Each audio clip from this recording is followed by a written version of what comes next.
Welcome to Poets from the Neighborhood. I am VeerajaR. And I'm David M. Harris. We hope you'll enjoy the poems we'll be reading today, poems written by your friends and neighbors.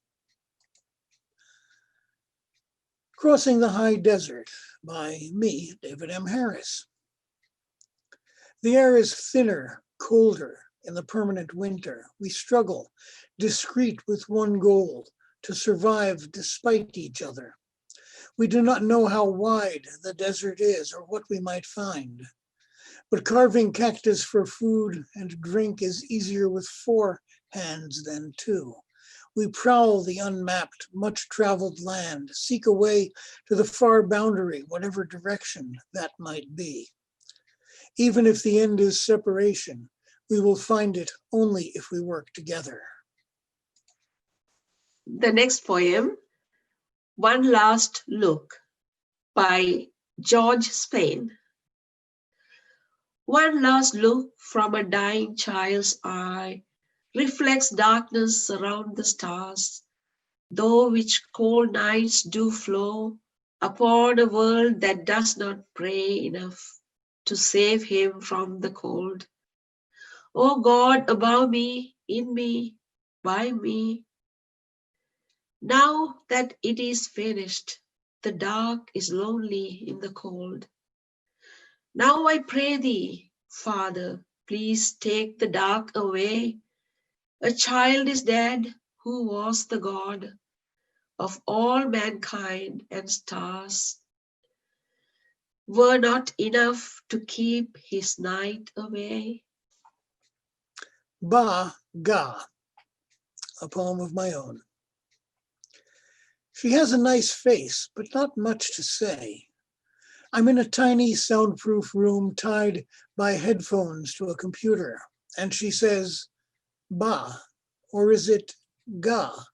She has only 2 syllables, a few seconds in front of the camera at the study's birth, replayed on the screen until all the data is gathered. Ba, she says, then ga, and she's done. I must choose and hit the right key. With sound or silent, in sync or not, ga or ba. Someone researches something, my response is part of the ocean of data. Can I remember the list of words? Can I count the flashes and beeps? Can I identify ba and ga? The subjects will devote minutes, quarter hours to staring at her unrevealing face, at her recorded moments. Ga or ba? In sync or not. Ba, plosive, is easy. Ga, deep in the throat, is hard to see. I imagine I can please the scientists with good scores, although they do not care as long as the data can prove or disprove a thesis. Ga, ga, ba, ba. To keep the data pure, the thesis is inscrutable to me, as to the intern who administers the tests. It might as well be ga, ba. All I can do is strain for meaning in that face. The next poem, written by David M. Harris, Sheep. Morning air, the dream continues.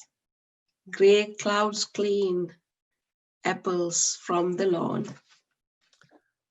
And now a poem by Louise Strang from her book, 2 Spirits Here. Fingers on your shirt. You are sitting on a stool near the stove where you have cooked for me.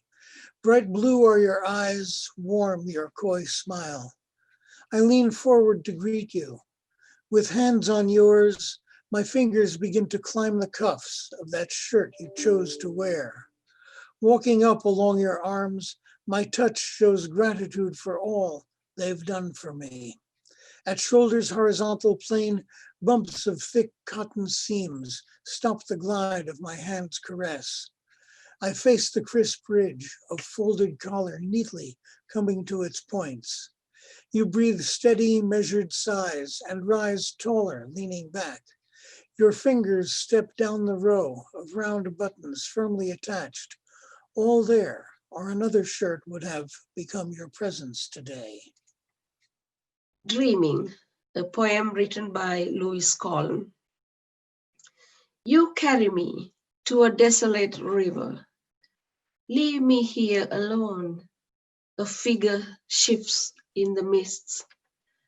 Before me, behind me, beside me, makes me tremble in fear. Holds 44 arrows, sharp for the taut bow. Shoots name over. Lord, love me. It is myself. Thank you for watching Poets from the Neighborhood. We hope you'll join us again soon.